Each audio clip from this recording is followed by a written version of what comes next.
My wife texted going on a trip with my ex. Don't be jealous, I replied. Don't worry, I won't be here when you get back. My name is Marcus Hale, and at 38 years old, I thought I'd seen enough bullshit to last me a lifetime. Boy, was I wrong. Life has this twisted sense of humor where just when you think you've got things figured out, it sucker punches you right in the gut with a text message that makes you question everything you thought you knew about the person sleeping next to you every night. It was a Thursday evening. Nothing special, just another mind-numbing day at the office where I pushed papers around and pretended to care about quarterly reports. I dragged myself home to our cramped two-bedroom apartment, the one Clara always complained wasn't stylish enough for her Instagram photos. You know the type. Exposed brick walls and Edison bulbs weren't cutting it for her aesthetic anymore. I was sprawled on our beat-up couch, the same one she'd been nagging me to replace for 2 years, when my phone buzzed with that familiar ping that usually meant she was asking me to pick up groceries or reminding me about some friend's birthday party I'd rather skip. Instead, what I saw made my blood turn to ice water in my veins. Going on a trip with my ex, don't be jealous. 6 words. 6 fucking words that managed to demolish 4 years of what I'd stupidly believed was a solid relationship. Not even a phone call, not even the decency of a face-to-face conversation. Just a casual text, like she was telling me she'd grabbed milk from the store. The sheer audacity of it hit me harder than the betrayal itself. Don't be jealous? Don't be jealous? Lady, you just announced you're gallivanting off with the same douchebag who cheated on you 3 times before we got together, and you're telling me not to be jealous like I'm some insecure teenager throwing a tantrum. I stared at that message for what felt like hours, but was probably only 30 seconds. My thumb hovered over the keyboard, and for a hot minute, I considered doing what the old Marcus would have done, typing out some pathetic plea, asking her to reconsider, maybe even offering to take time off work so we could go somewhere together instead. The Marcus who'd spent 4 years bending over backwards, working double shifts to cover her half of the rent when her freelance graphic design career wasn't paying the bills. The Marcus who'd pretended not to notice when she'd come home at 2 a.m. claiming she'd been networking at some artsy event downtown. But something inside me snapped. Maybe it was the casual cruelty of her message, or maybe it was the sudden clarity that hit me like a freight train. I'd been playing the fool for way too long. All those late nights when she'd flip her phone face down the second I walked into the room. All those mysterious girls' nights that somehow never included any of the girls I actually knew. All those times she'd pick fights with me right before going out, like she needed to justify something to herself. Clara had always been what my buddy Leo called a chaos junkie, someone who thrived on drama, who needed the emotional roller coaster to feel alive. She'd start arguments just to make up passionately later, create problems just so she could be the one to solve them, and apparently, now she was creating the ultimate chaos by running off with her ex just to see if I'd come crawling after her. Well, surprise, surprise, princess. This time, Daddy wasn't going to chase. My fingers moved across the screen with a steadiness that surprised even me. Don't worry. I won't be here when you get back. Send. The satisfaction that washed over me was immediate and intoxicating. For 4 years, I'd been the stable one, the responsible one, the guy who paid the bills while she found herself. I'd been her safety net, her backup plan, her reliable Marcus who would always be there no matter how badly she treated me. But you know what? Even the most patient man has his breaking point, and mine had just been obliterated by a text message that read like it was written by a sociopath. I could practically picture her face when she read my response. She'd probably expected me to blow up her phone with desperate calls, maybe even show up at wherever she was staying to beg her not to go. That's what had happened the last time she'd pulled this shit. 2 years ago when she'd reconnected with an old college friend who turned out to be another ex. I'd played right into her hands then, pleading with her to stay, promising to be better, to pay more attention, to be more spontaneous. What a fucking joke that had been. This time was different. This time, I felt something I hadn't experienced in years. Freedom. Pure, unadulterated freedom from her emotional manipulation, her constant need for validation, her exhausting drama. It was like someone had lifted a weight off my chest that I didn't even realize I'd been carrying. I looked around our apartment, our so-called love nest, and for the first time, I saw it clearly. The place looked like a shrine to her narcissism. Her yoga mats taking up half the living room, Her organic skincare products covering every surface in the bathroom. Her collection of self-help books about living your best life, stacked everywhere except actually being read. The few things that were mine had been relegated to corners, like I was a guest in my own home. The irony wasn't lost on me. She thought she was punishing me by running off with her ex, but all she'd really done was hand me the keys to my own prison cell. For 4 years, I'd been living my life on her terms, walking on eggshells, trying to be the perfect boyfriend to a woman who saw me as nothing more than a comfortable backup plan. Well, congratulations, Clara. You just freed me from the worst relationship decision I'd ever made. My phone sat silent on the coffee table, and I knew it wouldn't stay that way for long. Soon enough, she'd realized that her little power play had backfired spectacularly. She'd probably start with confused texts, then move on to angry ones, and finally resort to the tears and apologies that had worked so well in the past. But this time, I had something I'd never had before, the absolute certainty that I was done being her emotional punching bag. The evening stretched ahead of me, quiet and full of possibilities I hadn't dared to imagine in years. That night, I began to pack, and let me tell you, there's something almost therapeutic about dismantling a life that was never really yours to begin with. I didn't storm around the apartment throwing shit into boxes like some unhinged ex-boyfriend in a rom-com. Nope. This was methodical, surgical even. Every shirt folded with military precision, every drawer emptied with the kind of calm that would have scared the hell out of Clara if she'd been there to witness it. The silence in our apartment was deafening, but not in a lonely way. More like the quiet you get right before a massive thunderstorm breaks. You know that moment when the air gets thick and everything goes still, and you can practically taste the electricity? That's exactly what this felt like, except instead of waiting for lightning, I was creating my own damn storm by packing up 4 years of what I'd foolishly called love. I started with my clothes, because let's face it, that was the easy stuff. T-shirts, jeans, the handful of button-downs I wore to work. Everything Clara had always complained made me look too corporate or not artistic enough. Well, guess what, sweetheart? I wasn't trying to be artistic. I was trying to be a functioning adult who paid bills and showed up to work on time. Concepts that seemed to elude her completely. As I folded each piece of clothing, I couldn't help but notice how little space my stuff actually took up. 4 years of living together, and my entire wardrobe fit into 2 medium-sized boxes. Meanwhile, Clara's clothes had somehow metastasized throughout the entire apartment like some kind of fashionable cancer. Her vintage band t-shirts, from bands she'd never actually listened to, hanging in the closet, her collection of statement jackets draped over every chair, her army of barely worn shoes lined up like soldiers ready for battle they'd never see. Moving on to my books was where things got interesting. I'd always been a reader, science fiction mostly, some history, a few biographies of people who'd actually accomplished something with their lives. Clara used to mock my boring reading choices while her own bookshelf was packed with self-help garbage with titles like Unleash Your Inner Goddess and The Art of Not Giving AF***CK. The irony of that last one wasn't lost on me, considering she gave way too many F***CKs about everything except our relationship. Each book I packed felt like reclaiming a piece of myself. These were conversations we'd had, worlds I'd escaped to when her drama became too much to handle. She'd always interrupted me when I was reading, claiming I was ignoring her or being antisocial. Looking back, I realized those interruptions weren't about wanting my attention. They were about controlling it.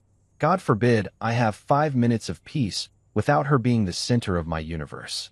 Then came the real gut punch, our framed photos, or as I now like to think of them, evidence of a 4-year delusion. There was our trip to Portland last spring, where she'd spent the entire weekend complaining about the rain and posting filtered selfies to make it look like she was having the time of her life. There was Christmas at my parents' house, where she'd charmed everyone with her free spirit, while I cringed internally, knowing she'd spend the drive home picking apart everything my family had said or done.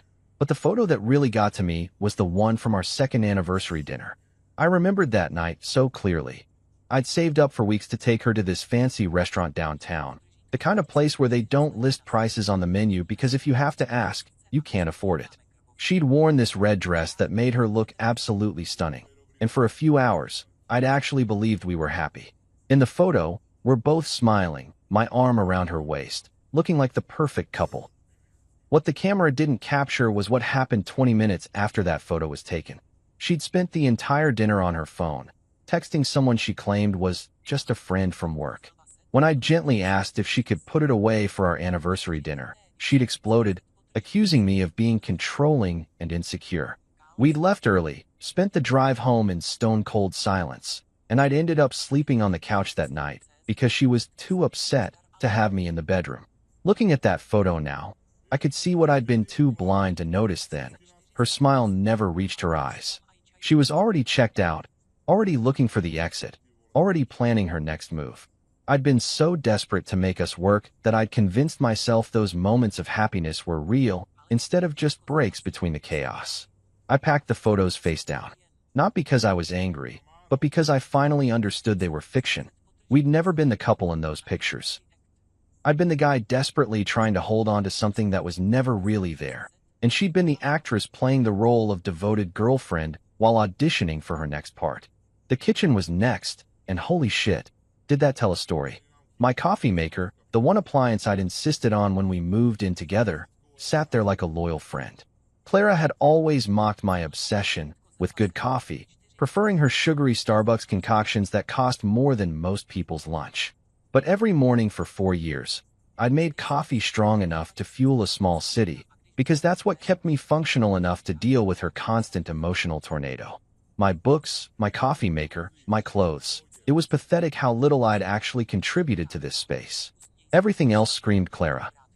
Her decorative candles that she never lit, her collection of succulents that I'd kept alive because she always forgot to water them, her vision board on the refrigerator covered with pictures of places she wanted to travel and things she wanted to do, none of which included me. By midnight, my entire life fit into the back of my Honda Accord.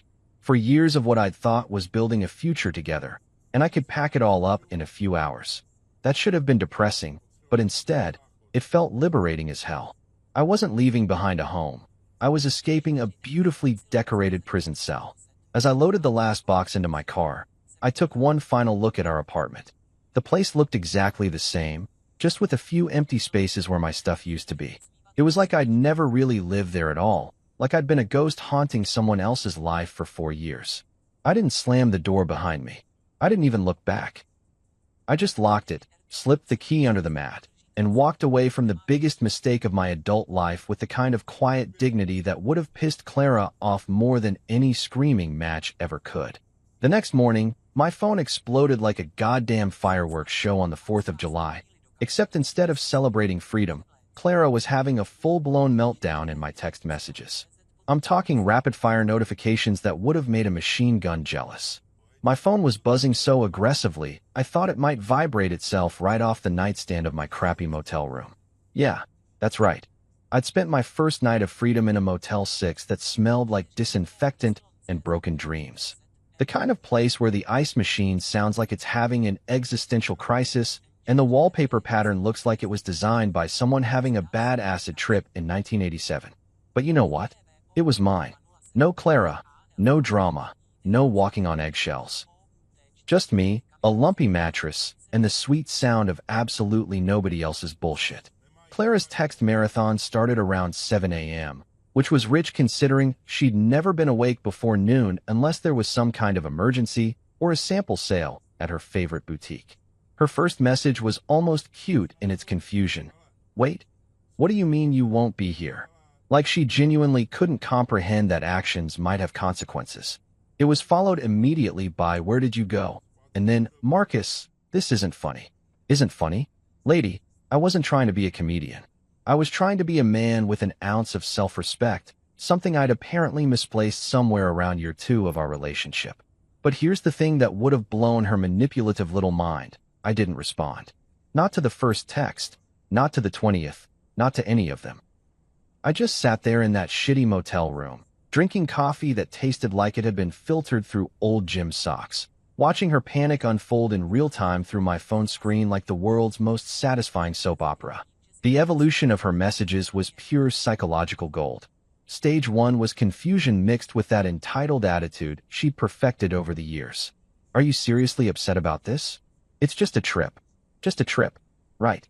Because taking off with your ex-boyfriend who you'd spent 3 years telling me was a toxic asshole was totally just a casual vacation. No big deal. Nothing to see here, folks. Stage 2 was where things got interesting.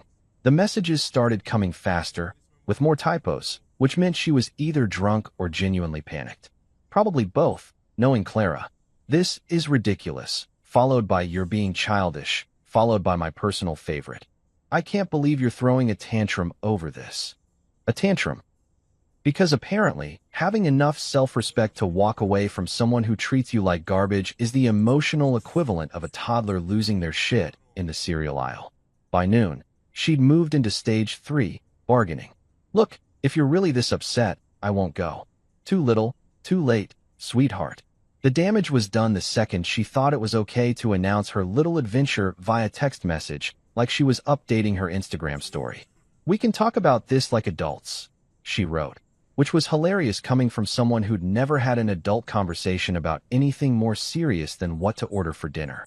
But the real entertainment started around 2 p.m. when she shifted into stage 4, full-blown desperation with a side of manipulation. Where are you? Please answer me. I'm worried about you. This isn't like you. And there it was, the classic Clara move of making herself the victim in a situation she'd created. She wasn't worried about me. She was worried about losing control of the narrative. The messages kept coming like a digital avalanche. She tried guilt. For years, Marcus. You're going to throw away for years over this. She tried logic. We can work through this if you just talk to me. She even tried reverse psychology. Fine. If you want to be immature about this, that's your choice. Each message was a window into her psychological playbook, and I was finally seeing the game she'd been playing all along. Meanwhile, I was doing something I hadn't done in years, exactly what I wanted to do. I drove around town with no destination in mind, windows down, music loud enough to drown out the sound of my phone buzzing.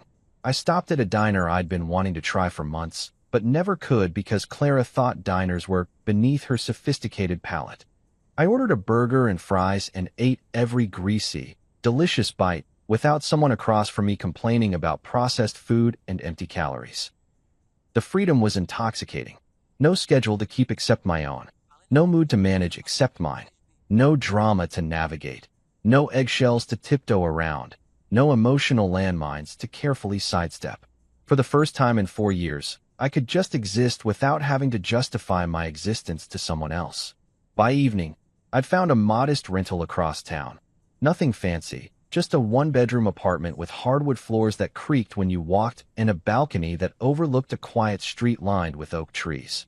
The landlord was this old guy named Frank who didn't give a shit about my relationship drama, just wanted first month's rent and a security deposit. Cash transaction, keys in hand, done deal. As I stood on that creaky balcony, watching the sun set over a neighborhood I'd never lived in before, my phone buzzed one more time. Clara's final message of the day: I don't understand what I did wrong. And that right there, that complete lack of self-awareness, that inability to see how announcing a romantic getaway with an ex via text message might be hurtful, that was everything I needed to know about why this relationship had been doomed from the start. I could have explained it to her. I could have written a novel-length response breaking down exactly what she'd done wrong, how she'd treated me, why I was done. But you know what's more powerful than words? Silence. Complete, absolute, deafening silence. She'd spent 4 years talking at me, talking over me, talking around me, but never really talking to me. Now it was my turn to communicate, and I was saying everything I needed to say by saying absolutely nothing at all. The silence was my response, my statement, my final answer. And in a world where Clara had always been the loudest voice in the room, my silence was the most powerful thing I'd ever said. 2 days later, my phone rang, and for a split second, I thought it might be Clara trying a different approach to break through my wall of silence. But no, the caller ID showed Leo Carter, and suddenly I realized I was actually excited to talk to another human being. Funny how you don't realize you've been living in isolation until someone throws you a lifeline you actually want to grab. Leo and I had been buddies since college, back when we were both young and stupid enough to think we knew everything about life. He'd watched my entire relationship with Clara unfold like a slow-motion car crash, and to his credit, he'd tried to warn me more than once. But you know how it is when you're neck deep in someone else's crazy. You can't see the forest for the trees, and you definitely can't see the red flags for the rose-colored glasses. Marcus, dude. Leo's voice came through the phone with that particular mix of disbelief and sympathy that told me he'd already heard Clara's version of events. What the hell is going on? Clara's been blowing up everyone's phones telling them you left her over some harmless trip she wanted to take. I had to laugh at that. Harmless trip. Right. Like taking a romantic getaway with your ex-boyfriend is the equivalent of going to visit your grandmother in Florida. The audacity of this woman never ceased to amaze me, even when I thought I'd reached my limit for being amazed by her bullshit. Let me guess, I said, settling into the creaky chair in my new apartment. She's painting herself as the victim in this whole situation, right? Poor little Clara, abandoned by her heartless boyfriend who couldn't handle her free spirit. Pretty much, yeah, Leo confirmed, and I could hear him trying not to laugh. But here's the thing, man, nobody's buying it. I mean, some people are being polite about it, but anyone who's spent more than 5 minutes around you two knows what's really going on here. That hit me harder than I expected it to. For 4 years, I'd been so worried about what people thought of our relationship, so concerned with maintaining the facade that everything was perfect, that I'd never stopped to consider that maybe our friends weren't as blind as I'd been. Maybe they'd been watching me slowly disappear into Clara's drama and wondering when I'd finally wake up. She's telling people you threw a tantrum over her going on vacation, Leo continued, and I could practically hear him making air quotes through the phone. But dude, everyone knows about her ex. Everyone knows what kind of vacation this really is. The fact that you didn't fight, didn't beg, didn't make a scene, that's what's eating her alive. And there it was. The truth I'd been too close to see clearly. Clara had always thrived on chaos, on drama, on the emotional roller coaster of fighting and making up. She needed the intensity, the tears, the passionate reconciliations that made her feel like she was living in some kind of romantic movie where she was the star and I was the supporting character whose only job was to chase her around and beg for her attention. You know what the crazy part is? Leo went on, and I could tell he was just getting warmed up. She actually seems confused about why you left. Like, genuinely confused. She's telling everyone she doesn't understand what she did wrong, and that you're being unreasonable. It's like she lives in a completely different reality than the rest of us. That tracked. Clara had always had this amazing ability to rewrite history in real time, to take situations where she was clearly in the wrong and somehow twist them around until she was the injured party. It was like watching a master magician at work, except instead of pulling rabbits out of hats, she was pulling victimhood out of situations where she was the one holding the knife. The thing is, Leo said, and his voice got more serious, everyone's been waiting for this moment for years. We've all watched her treat you like shit, watched you bend over backwards trying to make her happy, watched you lose yourself in her crazy. When someone texted me that you'd finally walked away, my first thought wasn't, oh no, poor Clara. It was, thank God, he finally grew a spine. Ouch. But also, yeah, fair point. I had been spineless for way too long, hadn't I? I'd been so afraid of being alone, so terrified of admitting that I'd wasted 4 years of my life on someone who saw me as nothing more than a convenient safety net, that I'd let her walk all over me until I'd forgotten what it felt like to stand up straight. She's also been trying to get people to call you, Leo added with a chuckle, asking mutual friends to talk sense into you and convince you to stop being stubborn. But here's the beautiful part. Nobody wants to do it. Like, nobody. Even the people who like Clara are basically telling her she made her bed and now she gets to lie in it. The satisfaction that washed over me was immediate and warm. For years, I'd felt like I was the crazy one, like I was the problem in our relationship. Clara had this way of making me feel like every issue between us was somehow my fault. I wasn't attentive enough. I wasn't spontaneous enough. I wasn't understanding enough of her complex emotional needs. But hearing that our friends had been watching the same shit show I'd been living and coming to the same conclusions I was finally reaching, that was validating in a way I hadn't expected. You want to know the best part? Leo asked, and I could tell he was grinning. Jake ran into her at that coffee shop downtown yesterday. You know, the pretentious one she always drags people to because they have oat milk or whatever. He said she looked like hell. Dark circles under her eyes. Hair a mess. The whole 9 yards.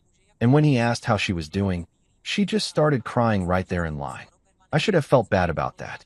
The old Marcus would have felt guilty, would have started second-guessing himself, would have wondered if maybe he was being too harsh. But the new Marcus?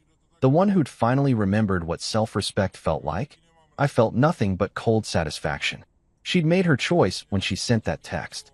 She'd rolled the dice and lost, and now she was learning what it felt like to face consequences for once in her privileged little life. The truth is, man, Leo said, his voice getting serious again, you did the only thing you could do. You didn't fight, you didn't beg, you didn't give her the drama she was looking for. You just walked away with your dignity intact.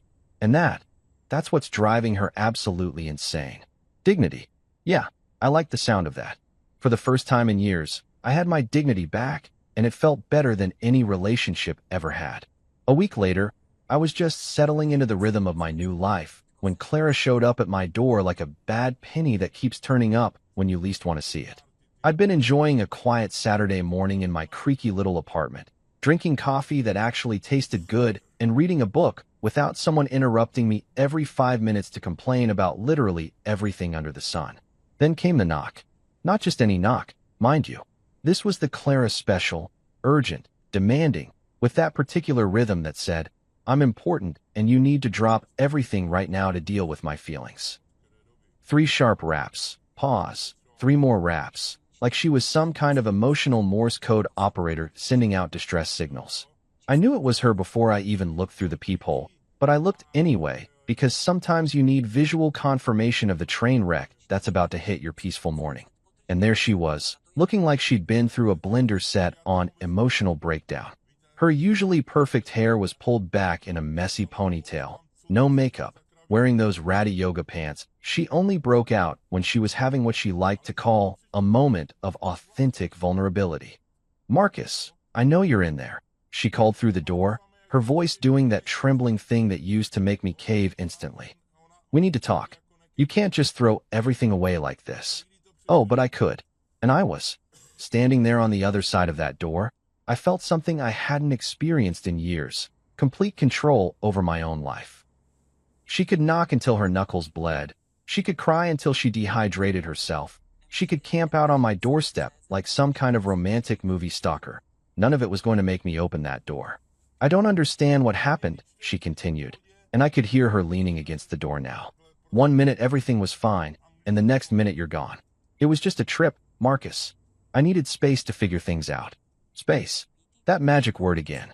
The only time Clara ever needed space was when it involved another man, usually an ex-boyfriend who'd suddenly reappeared in her life, like a recurring infection. She never needed space when I was paying her half of the rent because her freelance career wasn't covering her expensive taste in organic everything. She never needed space when she wanted me to drive her to the airport at 5 a.m. because Uber was too expensive.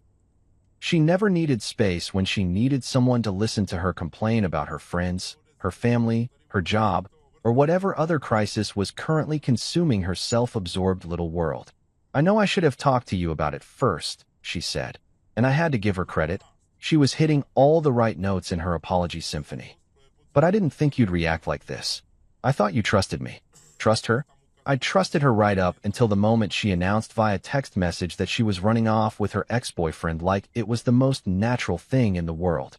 I trusted her through all those late nights when she came home smelling like someone else's cologne.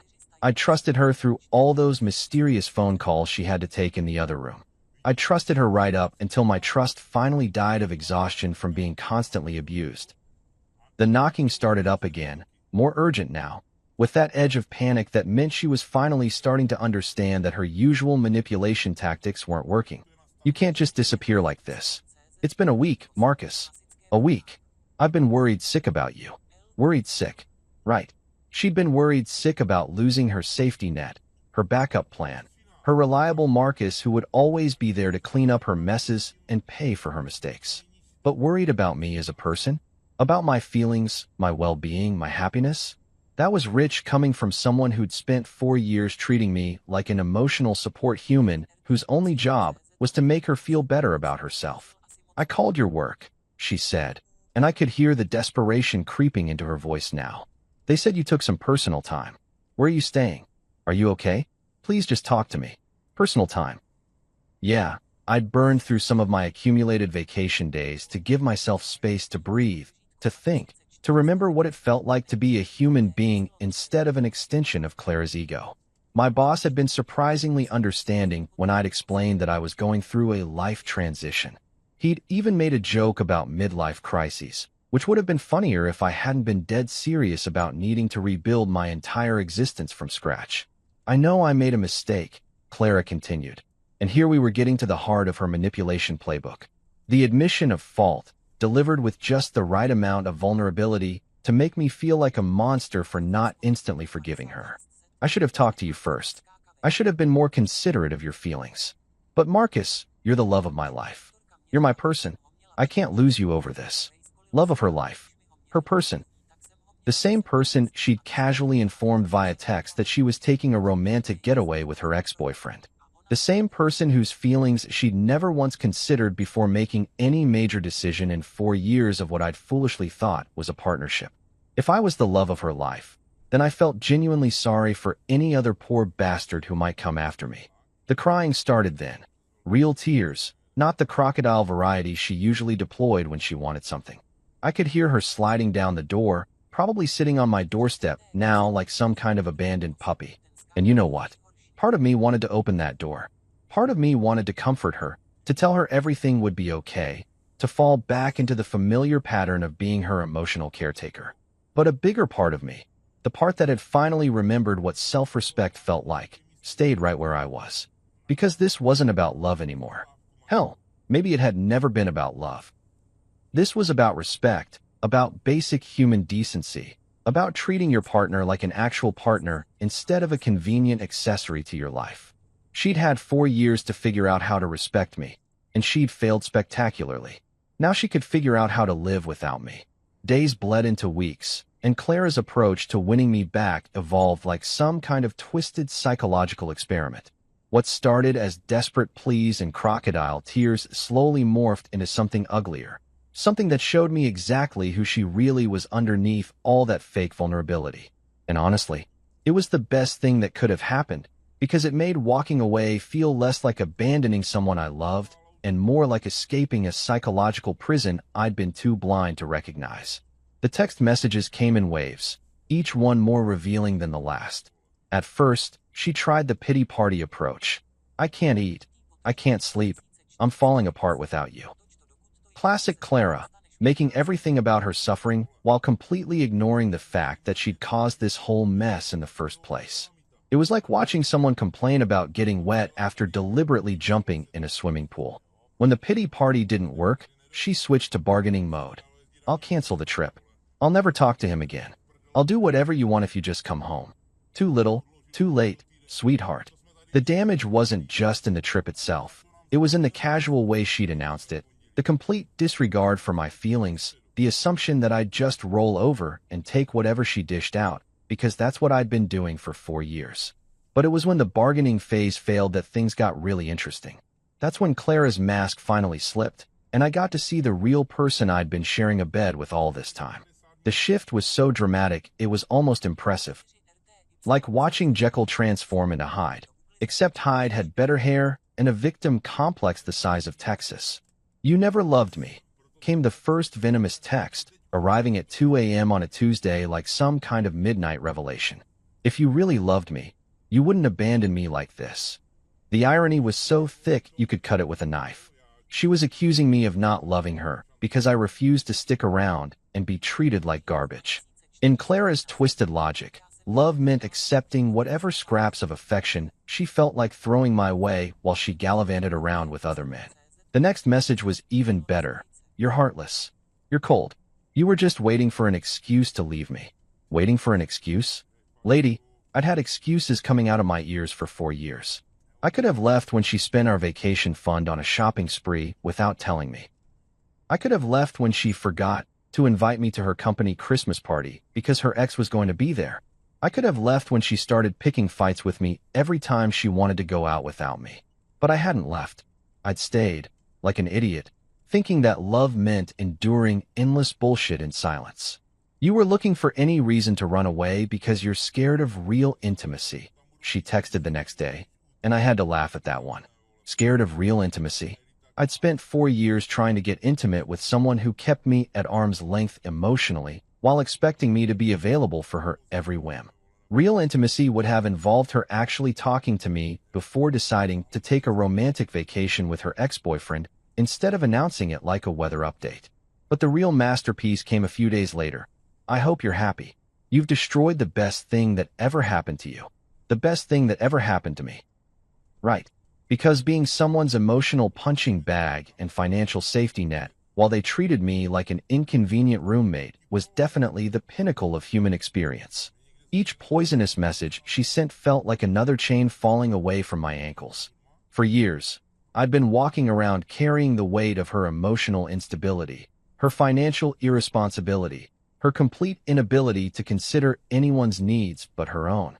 I'd convinced myself that this weight was love, that caring for someone meant accepting their worst behavior and trying to fix them through patience and understanding. But watching her true colors emerge in those text messages was like having a fog lift from my brain. This wasn't love. This was emotional abuse disguised as romance. She'd spent 4 years conditioning me to believe that her happiness was my responsibility, that her problems were mine to solve, that her moods were mine to manage. And when I finally stopped playing that game, she revealed exactly what she thought of me. The freedom that came with each nasty message was intoxicating. I wasn't losing the love of my life. I was escaping someone who'd never really loved me at all. She'd loved what I could do for her, how I made her feel about herself, the stability I provided while she played out her endless dramas. But me as a person, my thoughts, my feelings, my dreams, those had never mattered to her. I started taking evening walks without needing to check in with anyone, without having to explain where I was going or when I'd be back. I went to the gym for the first time in 2 years because Clara had always complained that my workout schedule was selfish and took time away from her. I called up old friends I'd lost touch with because Clara found them boring and preferred hanging out with her crowd of fellow drama addicts. Each day that passed without her chaos felt like another small victory. I woke up when I wanted to wake up, ate what I wanted to eat, watched what I wanted to watch on TV without someone criticizing my choices or demanding we watch one of her pretentious foreign films instead. The silence in my apartment wasn't lonely. It was peaceful in a way I'd forgotten was possible. The really beautiful part was watching her lose control of the narrative. For 4 years, she'd been the director of our relationship drama, deciding when we fought, when we made up, what we fought about, how it got resolved. She'd controlled the emotional thermostat of our entire life together, turning up the heat when she needed attention and cooling things down when she wanted space to pursue other interests. But now she was just another person sending desperate messages to someone who didn't give a damn anymore. She had no power over my emotions, no ability to manipulate my responses, no way to pull me back into her web of manufactured crises. She was shouting into the void, and the void wasn't shouting back. The poison she was spitting was just showing me how lucky I was to finally be free of it. One evening, while I was enjoying a beer on my creaky balcony and actually reading a book for pleasure instead of having it interrupted every 5 minutes by manufactured drama, my phone buzzed with a text from Leo. It wasn't his usual message. This one had that urgent energy that meant someone had just stepped in a massive pile of their own bullshit, and he couldn't wait to share the spectacle. "Dude, you need to see this," the message read, followed by a screenshot that made me nearly spit out my beer laughing. Clara just posted this on Instagram. The comments are fucking brutal. There it was, in all its desperate glory. A picture of Clara and her ex, some douchebag named Derek, who looked exactly like what you'd expect from a guy who'd convinced 3 different women to take him back after cheating on them. They were at some trendy rooftop bar, probably spending money. She didn't have to create the illusion of living her best life. Clara was wearing this forced smile that didn't quite reach her eyes, the kind of expression you see on hostages in proof-of-life photos, while Derek had his arm around her with the smug look of a guy who thought he'd won some kind of prize. But the real masterpiece was the caption. "True love never dies, 2 hearts, #second chances, #soulmates, #living my truth." True love never dies. Jesus Christ, the audacity was breathtaking.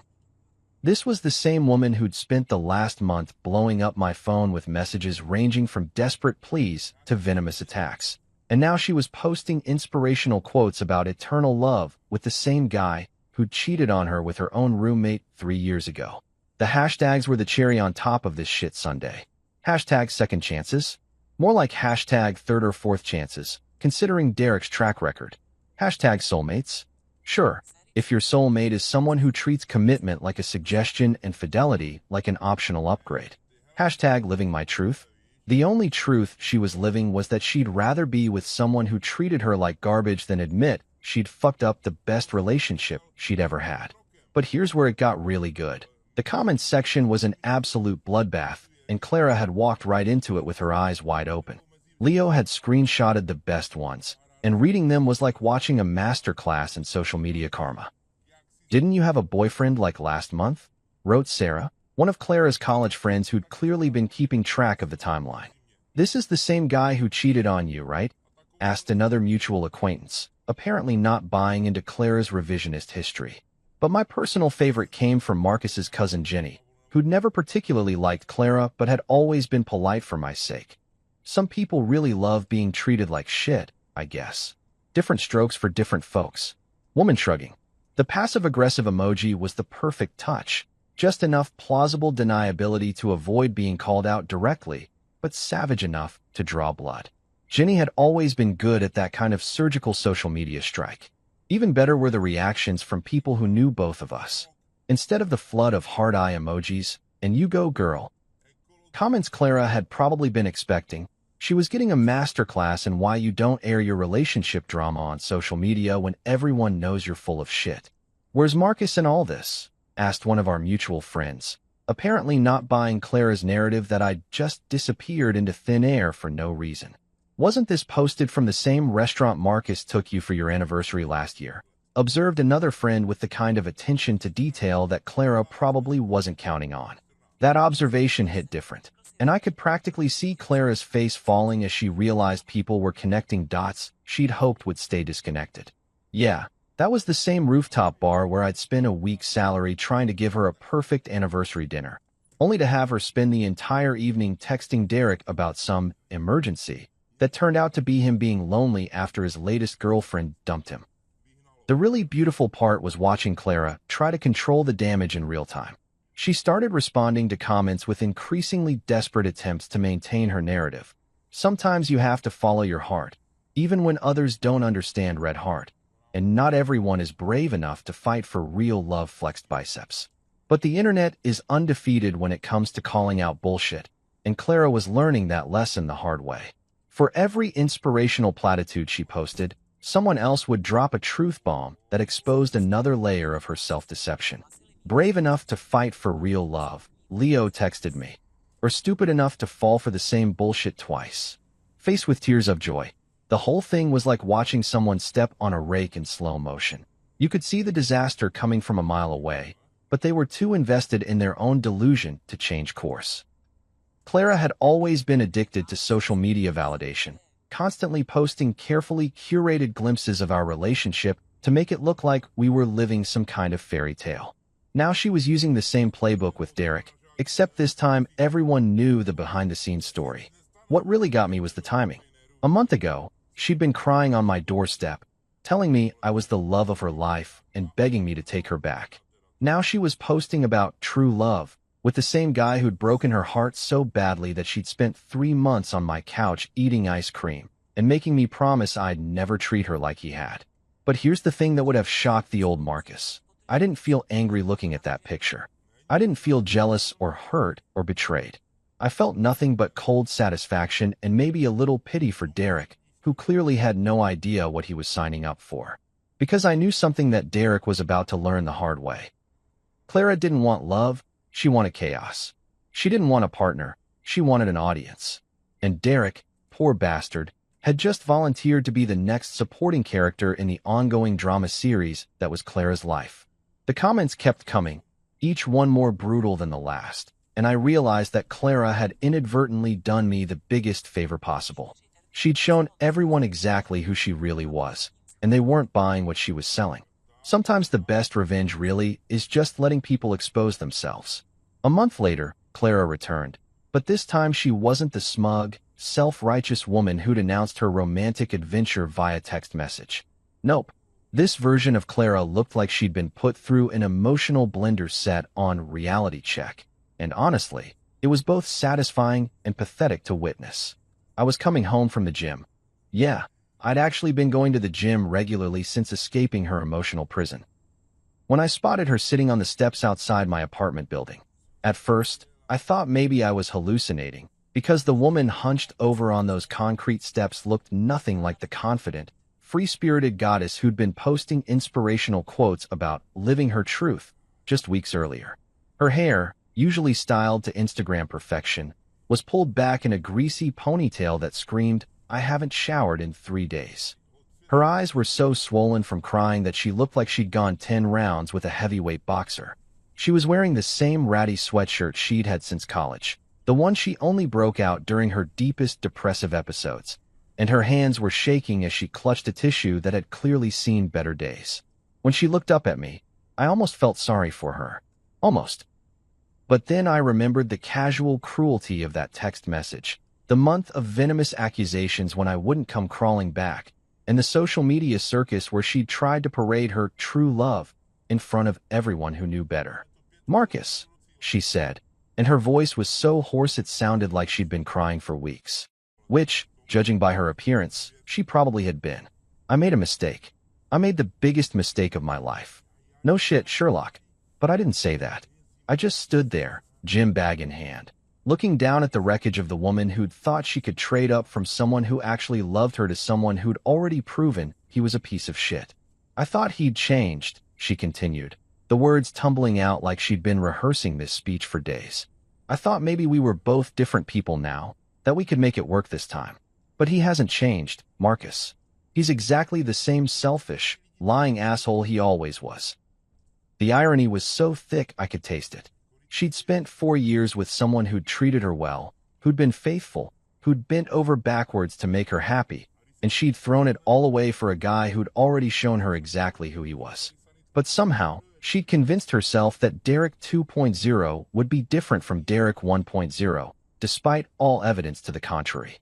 "You were the stable one," she said, and there was something in her voice that I'd never heard before, genuine regret mixed with desperation.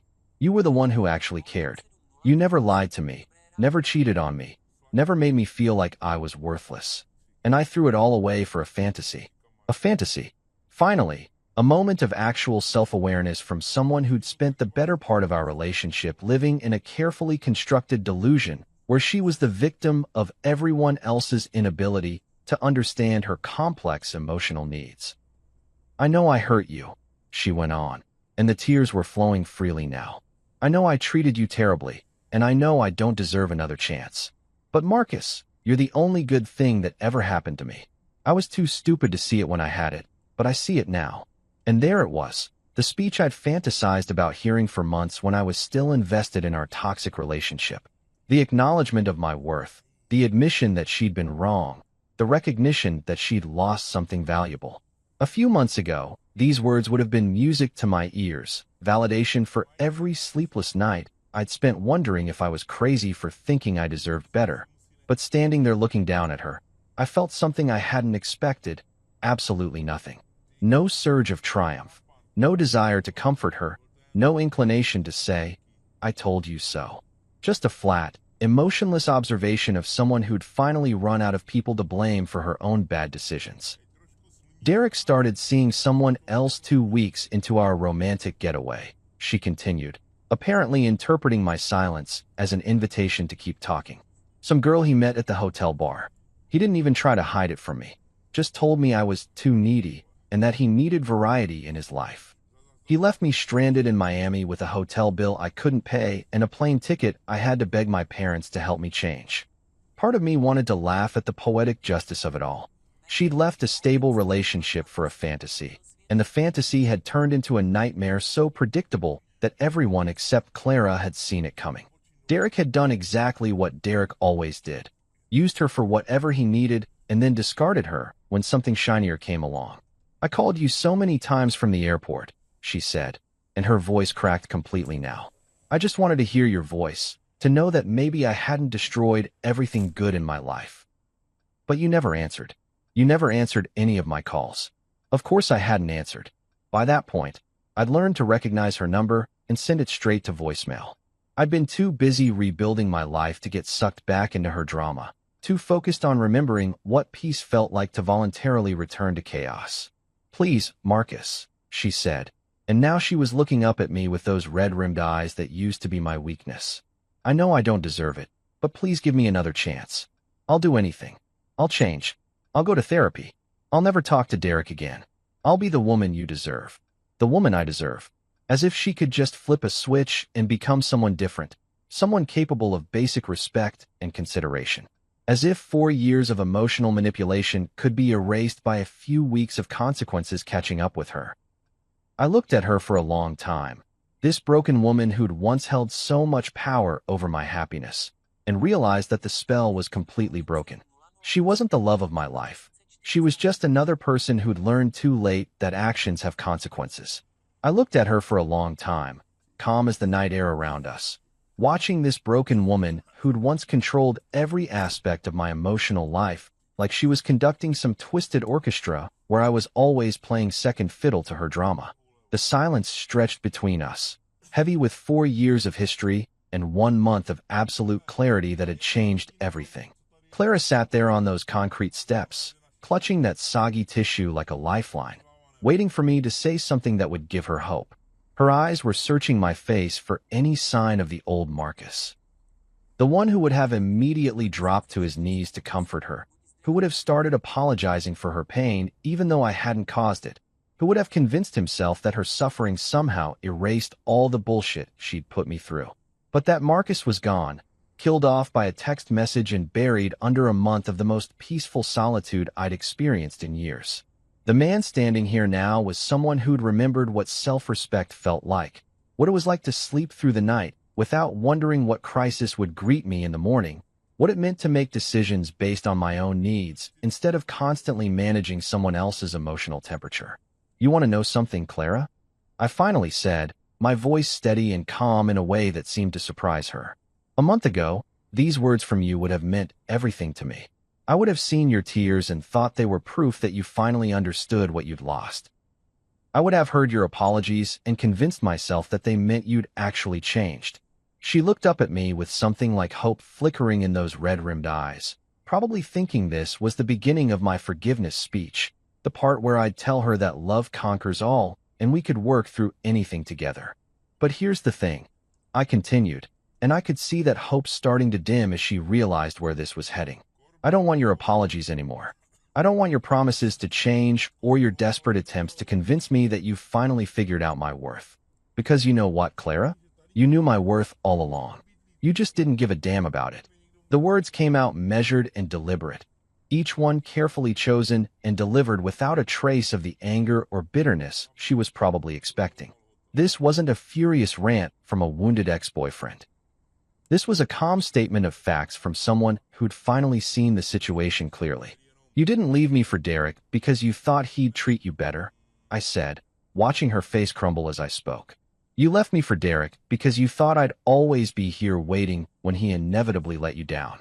You gambled our entire relationship on the assumption that I was too weak, too desperate, too pathetic to walk away from you." She opened her mouth to protest, but I held up a hand to stop her. I wasn't done yet, and after 4 years of being interrupted every time I tried to express a thought or feeling, I was damn well going to finish this conversation on my terms. "The saddest part is that you were almost right," I continued. "For 4 years, I did exactly what you expected me to do. I absorbed your moods. I made excuses for your behavior. I convinced myself that love meant accepting whatever scraps of affection you felt like throwing my way. I was so afraid of losing you that I lost myself instead." The tears were flowing freely down her face now, but they didn't move me the way they used to. I'd seen this performance too many times, had fallen for it too often, had allowed myself to be manipulated by the sight of her pain into forgetting about my own. "But you made one crucial miscalculation," I said, and now there was something in my voice that made her look up sharply. "You assumed that because I'd put up with your bullshit for 4 years, I'd put up with it forever. You thought you could push me as far as you wanted, and I'd always come crawling back, grateful for whatever crumbs of attention you decided to give me. Clara was sobbing openly now, making those ugly crying sounds that she'd always hated anyone to witness. The woman who'd spent 4 years carefully controlling her image, who'd never let me see her at anything less than her best, was completely falling apart on my doorstep. "I did love you, Clara," I said, and these were the hardest words to say because they were still true, even after everything. "I loved you enough to work double shifts to pay for your dreams. I loved you enough to pretend I didn't notice when you came home smelling like someone else's cologne. I loved you enough to convince myself that your problems were mine to solve." She looked up at me then with something like desperation, probably hearing the past tense, but still hoping that love could be resurrected, that feelings that strong didn't just die because of one mistake. "But love isn't enough without respect," I continued, and this was the truth I'd learned during my month of freedom. "And you never respected me, Clara. Not once in 4 years. You saw me as a safety net, a backup plan, a convenient solution to your problems. But you never saw me as an equal partner whose feelings mattered as much as yours." The silence that followed was deafening. She sat there on those steps, processing the reality that this wasn't a negotiation or a discussion. This was a closing statement. The trial was over, the verdict was in, and there would be no appeals. "You made your choice when you sent that text message," I said quietly. "You chose Derek over me, chaos over stability, drama over love. I made my choice when I walked away. I chose myself for the first time in 4 years, and it's the best decision I've ever made." Her tears fell faster now, but my resolve didn't shake. I'd spent too many nights watching her cry to be moved by it anymore. I'd learned the hard way that her tears weren't always genuine remorse. Sometimes they were just another manipulation tactic, another way to make her pain more important than anyone else's. "This is goodbye, Clara," I said with a finality that seemed to hit her like a physical blow. "Not see you later, or maybe someday. This is goodbye forever. You wanted to know what life was like without me. Now you get to find out." She left in silence, finally understanding that some bridges, once burned, can never be rebuilt. Life didn't magically fix itself after Clara walked away from my doorstep that final time. And anyone who tells you that dumping toxic people instantly transforms your existence into some kind of Instagram-worthy paradise is selling you bullshit. But here's what did happen. For the first time in 4 years, I wasn't constantly bracing for impact, waiting for the next emotional bomb to explode in my face, or walking on eggshells around someone whose mood could shift faster than a politician's promises during election season. The silence in my apartment wasn't the oppressive kind that makes you want to fill it with noise just to prove you're still alive. It was the good kind of quiet, the kind where you can actually hear yourself think instead of constantly monitoring someone else's emotional weather patterns. I could eat cereal for dinner without someone lecturing me about nutrition. I could watch whatever I wanted on Netflix without having to endure another 3-hour foreign film about the profound existential crisis of modern womanhood. I could go to bed when I was tired instead of staying up until 2 a.m. providing free therapy for someone who never bothered to ask how my day went. The gym became my new church, and let me tell you, there's something almost spiritual about deadlifting twice your body weight when you're no longer carrying the emotional baggage of someone who treated commitment like a hobby they could pick up and put down whenever something more interesting came along. I wasn't trying to get revenge body ripped or anything that dramatic. I was just rediscovering what it felt like to do something purely for myself, without having to justify it to someone who saw my personal time as time stolen from her. Work became tolerable again, too. Turns out it's a lot easier to focus on quarterly reports and client presentations when you're not getting passive-aggressive texts every hour about how you never prioritize the relationship or how you're emotionally unavailable because you can't drop everything to discuss her latest friend drama. My boss even commented on my improved attitude, which was hilarious because I hadn't realized how much Clara's constant chaos had been bleeding into every aspect of my life. But the real transformation was in my social life. Leo and I started hanging out regularly again, something that had been nearly impossible during the Clara years because she'd always found reasons why she needed me more than my friends did. We'd grab beers after work, shoot pool on weekends, have actual conversations about sports and work and life without me having to cut everything short because someone was having a crisis that required my immediate attention. You know what's crazy? Leo said one evening as we were watching the game at our favorite dive bar. You're actually fun to be around again. For the last couple years, it was like hanging out with someone who was constantly waiting for bad news. He wasn't wrong. I'd spent so much time in survival mode, managing Clara's emotions and anticipating her next dramatic revelation, that I'd forgotten how to just exist in the moment. Every conversation, every plan, every simple pleasure had been filtered through the lens of how will Clara react to this, and what will this cost me in terms of relationship drama later. The dating apps stayed deleted, though, not because I was pining for Clara or harboring some secret hope that she'd come crawling back with a better apology, but because I was genuinely enjoying my own company for the first time in years. I was rediscovering who Marcus was when he wasn't constantly adapting himself to fit someone else's ever-changing definition of the perfect boyfriend. I took up cooking, something Clara had always mocked as too domestic, while simultaneously expecting me to handle all the grocery shopping and meal planning. Turns out I'm actually pretty decent at it when I'm not trying to accommodate someone who changes her dietary restrictions every other week based on whatever wellness influencer she's currently following. I started reading again. Really reading, not just skimming articles between crisis management sessions. Science fiction, history, biographies of people who'd actually accomplished something meaningful with their lives instead of just posting inspirational quotes about living authentically while treating everyone around them like supporting characters in their personal drama. The occasional updates about Clara came through the social media grapevine, and they painted exactly the picture you'd expect. She'd bounced back to Derek twice more after our final conversation, each reconciliation lasting about as long as a Hollywood marriage before imploding in spectacular fashion. Her Instagram became a masterclass in performative healing, filled with quotes about learning to love yourself and releasing toxic people from your life, apparently without a trace of irony about who the toxic person actually was in most of her relationships. But here's the beautiful thing. I didn't feel vindicated by her continued disasters. I didn't feel superior or satisfied or even particularly interested. She'd become irrelevant to my life in the most complete way possible, not through anger or bitterness, but through simple indifference. She was just another person making bad decisions somewhere else, no longer my problem to solve or my chaos to manage. 6 months after that final conversation on my doorstep, I ran into her at the grocery store. She looked exactly like you'd expect someone to look who'd spent half a year ping-ponging between toxic relationships and posting cryptic Facebook statuses about finding her truth. Tired, a little desperate around the edges, trying too hard to project confidence while clearly falling apart underneath. She saw me first, and I watched her face cycle through about 6 different emotions in 3 seconds. Surprise, hope, calculation, disappointment, and finally resignation. For a moment, I thought she might try to approach me, maybe attempt one more pitch for why we should give it another shot. But something in my expression must have communicated what words couldn't. That ship hadn't just sailed. It had sunk to the bottom of the ocean and been claimed by the fish. I nodded politely, the way you'd acknowledge any casual acquaintance, and kept walking.